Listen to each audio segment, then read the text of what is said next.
waa 30 jir isku darsaday aqoon kubadeed xirfad dadaal iyo hibo ilaahay ugu deeqay wax laga qaban karaana ma jiraan. Lionel Messi oo caawa markii lixaad xulkiisa u soo saaray finalka koobka adduunka asagoo diyaar u ah inuu xirfadiisa iyo dadaalkiisa isugu geeyo inuu ku guuleysto fursadii ugu dambeeyay oo ka qayb galayo koobka adduunka. Assalaamu calaykum saaxiibayaal, ku soo dhawaada falanqaynta iyo falcelinta ciyaartii aad ku xiisaha badneed ee caawa daawanay u dhaxaysay Croatia iyo Argentina. Lionel Messi iyo xulkiisa oo iska xaadiriyay finalka koobka adduunka markii lixaad. Ciyaar aad xiiso badan ayaan daawanay, 3-0 ay ciyaartu ku soo dhamaatay. haddaan falanqaynta ugu galno intaan falanqaynta ugu galin, haddii ay tahay markii ugu horeyso channelka daawanaysid ciyaarahana aad tahay qof xiiseeya, minankan waa minankaaga channelka subscribe ugu cimaamad nagu soo bir si aad u hesho warkii ugu dambeeyay ee koobka adduunka kooxdaada iyo guud ahaan kubadda cagta. mahadsanid. waayahay Messi oo tanama noo dhimaneed caawa mucjisadii Messi oo heer kala ah ayaan daawanay.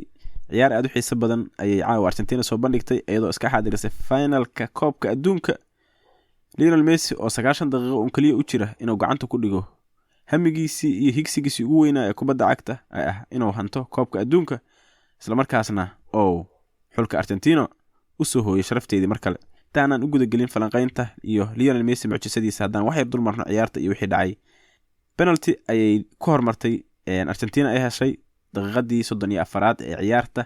taas ka hor runtii haddaan ciyaarta fiirino, sidaan ognahay Croatia waxay mar walba laga arkay inay difaac koox ku fiican tahay. caawan waxaa la filayay inay difaaceeda xoogga saari doonto, isla markaasna ay counter attack ka faa'iideysan doonto. laakiin ciyaarta bilowgeedii taas wax ka duwan ayaa dhacay.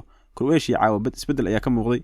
waxaad mooday inay half time-kii hore ayagu ahaayeen kooxda kubadda rabtay inay haysato wax weerarto. taasna runtii faa'iido weyn ay Argentina u noqotay. kubad counter attack oo rogaal celisa oo lagu helay ayaa yarka Juan Alvarez la yiraahdo ee kooxda Manchester City weerarka uga dheela oo ku helay kubad kor laga soo tuuray oo counter attack ahayd, iyadoo isla markaasna goalkeeperka wadanka Croatia oo qalad ku galay Alvarez, isla markaasna penalty. inkastoo penaltygaas ay u muuqatay xoogaa mid haash ku ah, ama haddii si loo fiirsho xoogaa niyad jab ku ahayd Croatia. yaa kaloo hadda u soo istaagaya Lionel Messi, waxaan ogeyn inuu penalty cunay hadda inta koobka adduunka socday, inkastoo dhowr xabo kala dhaliyay. haddana caawa penalty kale qurux badan ayuu tuurtayo markaan inuu wax khasaariyo diyaar uma ahayn. intaas kadib Croatia runtii waxay u muuqatay in ay ku qalqashay goolkaas, oo waxa ay sameynaysa aysan ka fiirsan. waxaa la filayay ama ay ku habboonayd inay ciyaarta sideeda ku sii wadato, difaacashadeeda xoogga saarto, ciyaartan ay ku sii jirto 1-0 meel fog maahane gool mar baa la heli karaa. ciyaarta ku sii jirto ayaa muhiimadu ahayd ku fiicneed, balse runtii waxa ka muuqatay markii goolka penalty laga dhali ka bacdi inay isku dayeen inay weerar qaadaan oo orod badan ay bilaabeen, isla markaasna ay fursado badan ama barmanaan badan ama space badan gadaashooda difaacyadooda laga helay. Argentina oo iyaduna counter attack ka faa'iideysanaysay, Juan Alvarez ayaa counter attack kale gool ahaa ka dhaliyay. sidaasna half time 2-0 ayaa lagu maray, taasoo runtii ka dhigneed inkastoo Argentina lagu arkay inay 2-0 inta la hormarto laga soo celiyay, oo kulankii waxaan xasuusanaa Saudi Arabia marka iyo kulankii ugu dambeeyay ee la dheelay Netherlands. laakiin runtii Croatia uma muuqan caawa Croatia aan naqaanay, uma muuqan inay ka soo laaban karto culayskaas ama ay buurtaas soo kori karto. waxaa ka muuqatay daal badan iyo in kulankii Brazil ay waqti badan iyo juhdi badan geliyeen. cilada kaloo lagu ogaay mar walbana qabeena ahayd striker la'aanta iyo inaysan goolintooda aad u badnayna caawa waaratay cid walba way u jeedi kartay. marka goolka saddexaad Alvarez ayaa mar kale dhaliyay. caawintana wax kale ayay ahayd, waa hadda doonaa waa gaari doonaa. marka ciyaartu 3-0 ayay ku soo dhamaatay. Lionel Messi markii lixaad ay xulkiisu iska xaadiriyay finalka koobka adduunka. koobkan adduunku wuxuu u muuqdaa mid Lionel Messi raba, oo asagoo Lionel Messi raadinaya. waxay u muuqataaba in koobka adduunku isku xishoodayo oo taagan yahay war kabiirkii dhamaay ayaa ciyaaraha ka fariisan rabo. koobka adduunkow mar dambe kugu soo laabamaya ninkan markaan isugu cimaamad inuu koobka adduunku isleeyahay moodaho. Argentina sanadkan waxaan aragnay iyadoo kulankii ugu horreeyay laga badiyay oo Saudi Arabia ay ku camiratay ciyaar shoog ahayd oo lala yaabay. isbedelka ilaahay xilligaas ay sameeyeen runtii waxa la qiyaasi karo ama la dafiri karo maahan. macalinka iyo ciyaartooyda Argentina ayaana ku ammaana, laakiin Lionel Messi iyo mucjisadiisa ay inta ku soo gaareen caawana mar kale runtii wuxuu muujiyay in adduunyadan ma ahane inuu adduunyo kale ka yimid ayuu muujiyay. waa 35 jir waxa uu sameynayana oo ku sameynayo xitaa ciyaarno 20 jir ah. daaficii Croatia oo runtii ahaa nin daaficida Croatia mar buu fiican yahay, laakiin sanadkan solid ay ahaayeen. waliba ninkaas oo markuu difaaca dhanka bidix dhexda dheelay waana aad u adag marka wixii uu ku sameeyay adduunyada dhan ayaa la yaabtay malaha waxayba u dhaweed wixii uu ku sameeyay ninkii la yiraahdo Putin semifinalkii Champions League ee Bayern Munich oo kor yimid marka caawa Lionel Messi assist ayuu sameeyay goolna waa helay goolna waa dhaliyay sidaasna 5 gool ayuu ku dhaliyay asagoo shan ku wada hayaan gool dhalinta asaga iyo ninka la yiraahdo Kylian Mbappe oo laga yaabo inay isaga hor yimaadaan finalka Argentina runtii caawa ciyaaran caadi ah soo bandhigtay waxaadna moodaa inay ciyaartu sidii la filayay ay ka fududeed oo aysan kooxda la yiraahdo Croatia aysan wixii looga bartay ama wixii laga filayay ay caawa soo bandhigin oo ka muuqda daal badan iyo caajis badan hore u soo sheegnay Argentina waxay u ahayd ciyaar aad u wanaagsan penaltigu inkastoo ay ahayd penalty iska haash ah haddana Argentina 2 gool kale ayaa dhalisay Croatia marna ma ekaan inay diyaar u tahay inay Lionel Messi iyo mucjisadiisa hor istaagto ama ay wax ka qabato sidaasna Messi koobka adduunka finalkiisa ayuu isaga xaadiriyay waxaana ay sugi doonaan Morocco iyo Faransiiska cid soo bixi doonta sheekadaanu meel kale ay u socotaaho sanadkan nimanka la yiraahdo Argentina waxa ay soo bandhigayaan wax aan cidna aysan filayn kisi loo fiirsho kulankii ugu horeeyay laga badiyay waxa cid walba isla heed Argentina sanadkan gurbiyada ma ka soo bixi doonta laakiin intaas ka bacdi wixii dhacay waa taariikho mar haddaad Messi wadatid wax walba waa iska suurtagal waxaad u moodaa ama waxa la dhihi karaa marka qaar kooxdii Messi wadataa ciyaaryahan dheeri ayay wadataa xitaa ciyaaryahan dheeri ninkan uu ka fiican yahay waxaan hubaa hadii Argentina la weydiin lahaa ciyaarnada la dhihi lahaa ciyaaryahan dheeri la ku daraa mesela Lionel Messi aad ka doorbidaysiin inay Lionel Messi wali ka doorbidi lahaayeen sidaasna Croatia orodkeedii ayaa isku soo dhamaaday Croatia runtii oo ahayd koox dadaal badan muujisay mar walba World Cup-kii horena ahayd kooxdii looga guuleystay ama finalka looga qaaday ayaa runtii sidaas ku hartay Captain Luka Modric legend kale oo asaguna World Cup-ka macsalaameynaya ayaa asaguna kulankiisii ugu dambeeyay ee World Cup-ka caaw ciyaaray iyadoo daqiiqadii ugu dambeeyay la bedelay isla markaasna taageerayaasha garoonka ku jiray wada istaageen xushmad Luka Modric iyo xulkiisii dhibka badnaay caawa diyaar uma aysan ahayn inay mucjisada Messi hor istaagaan laakiin mar walba waxay ahaayeen xul looga bartay inay kooxaha waaweyn ku adkeeyaan wixii ay Brazil ku dhigeen waa ogeed laakiin caawa runtii waxay ahayd niyad jab mararka qaar waxaaba niyadda iska dhahay warniman yahow maxaad Brazil nooga reebteen hadaba waxaan aad soo bandhigaysiin oo sana u fududihiin Brazil ciyaar fiican aan daawane maxaad Brazil nooga reebteen ayaa mararka qaar niyadda iska yiri laakiin waa kubad caawa wax walba way dhacaan Lionel Messi sanadkan meesha uu socdo dhamaadkeeda waa arki doonaa wuxuuna u jiraa 90 daqiiqo oo kaliya inuu koobka adduunka ee ugu horeeyay ama hamigiisii ugu weynaa ee kubadda cagta uu ku guuleysto waxa dad badan ka hadlaan in oo asagu goodka yahay iyo in kale inkastoo dad badan oo ama taageerayaasha kubadda cagta oo asagu good marba u yahay haddana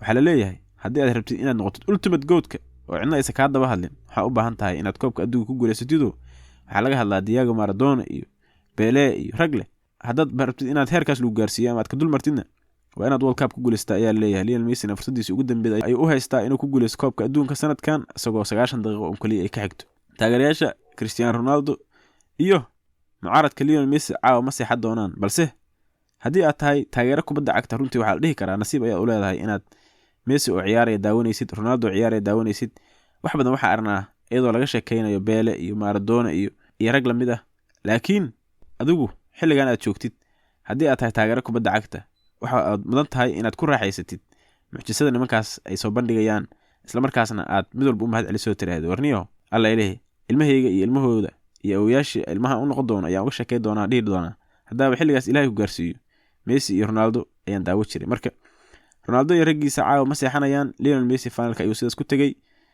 fursad aad u fiican ay u haystaan inay final ku guuleystaan haddii ay Faransa soo baxdo waxa laga yaabaa in ciyaartu ay adkaato ama Faransa ay badiso laakiin way dhici kartaa Morocco hadda iyaduna soo baxdo runtii iyaduna koox adag way tahayo wax walba ka filo weeye oo Afrikaanka ugu horeeyay World Cup-ka ku guuleystay inay noqoto iyaduna fursad u haysata laakiin ciyaartaasi wax ka soo doxa habeen dambe ayaan arki doonaa Lionel Messi ayaa caawa u shidan tahay Argentina taageerayaasheeda oo runtii sanadihii dambe ama marka laga reebo sanadii u dambeeyay mararka qaar ka soo horjeedi jiray oo aad u dhaliili jiray marka ay arkaan wixii oo Barcelona uu ku sameey jiray isla markaasna markuu xulkiisa u yimaado aan wax badan sameey jirin sanadihii dambe waxaad moodaaba Messi inuu sidii uu 32 jirka noqday inuu ciyaarihii kubadda cagta ee kooxaha inta ka fariistay oo ciyaarihii kubadda cagta ee xulka qaranka uu soo jeestay ayaa la moodaaho Copa America iyo mar dhow kooxdiisa oo wadankiisa u qaaday hadda waa kana finalka World Cup-ka ayuu soo gaarsiiyay marka taageerayaasha Argentina caawa waxa weeye asaga ay afka ku hayaan aad ayaan ugu mahad celinayaan waxa uu sameeyay xitaa waxaa laleeyahay haddii uusan finalka uusan ku guuleysan inta uu sanadkan iyo mucjisada una tusay marwalba waa ku xasuusan doonaa ayay leeyihiin. marka laga soo tago penaltiga oo dhaliyay Messi waxaa aad loo hadal hayaa goolkii saddexaad caawintii uu u sameeyay ciyaaryahanka Alvarez la yiraahdo oo goolka saddexaad dhaliyay, taasoo runtii ahayd gool maaragtay caawinaad mucjiso ah oo Messi oo kubadda inta ka soo qaatay dhexbartanka garoonka ee difaaca kooxda Croatia oo hadba dhinac u jiitay hadba dhinac u wareejiyay isla markaasna markii dambe inta u soo gambiyay oo xirada ganaaxa inta soo galay oo banaanka u soo dhigay banooniga ciyaaryahanka Alvarez la yiraahdo ee kooxda Manchester City isagoo isla markaasna asna si fudud ugu taabtay kubadda shabaqa. marka Messi runtii waxaad moodaa sanadkan inuu muujinayo inuu yahay weli ciyaaryahanka ugu fiican dunida, isla markaasna oo waxa uu xirfad aqoon iyo maskax uu leeyahay iyo dadaal uu isugu geey doono inuu koobkan gacanta ku dhigo. dad badan oo taageerayaashiisa ah ama dad badan oo kubadda cagta daawada waxay aaminsan yihiin in Messi oo u qalmo inuu koobka adduunka ku guuleysto, isla markaasna oo sidaas ku macsalaameeyo kubadda cagta ee internationalka ah ama kubadda cagta ee World Cup-ka.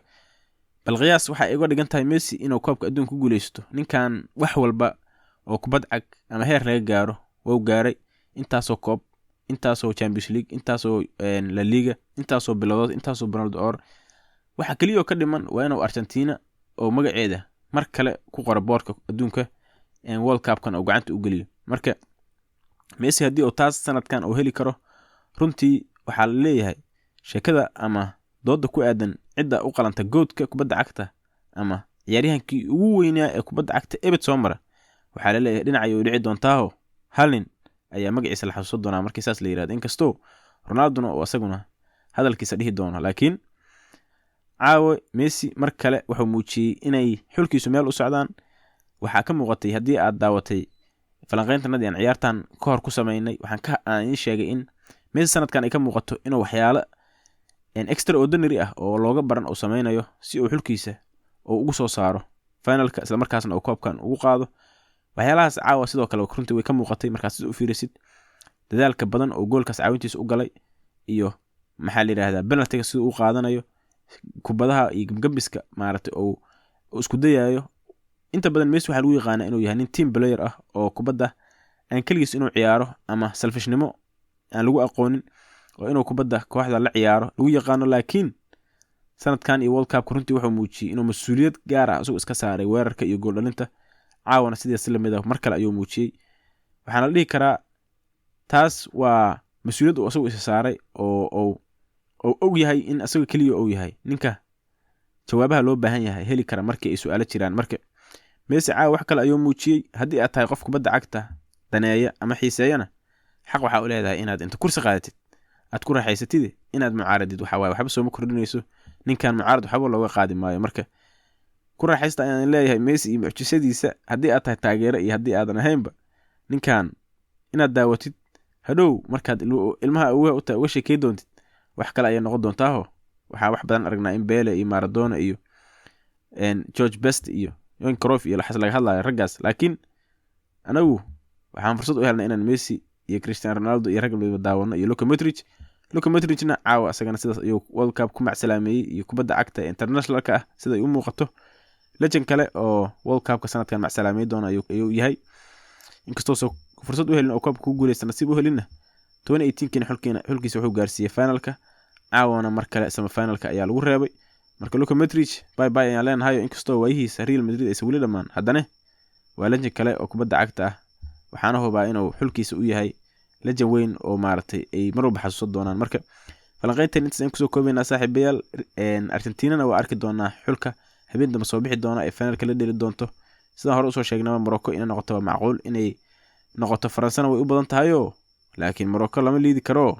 waa nimankii aad ogeeday hadday gool ka dhaliyaan xaafadaada ku diraya xilli hore. marka intaas ayaan falanqayntan kusoo koobaya. waa Cabdikaafi Cabdullaahi iyo idin leh mac salaamo. haddii aad channel ku cusub tahay fadlan subscribe-ka ugu cimaamad muuqaalkana laagta ku taabo. mahadsanid.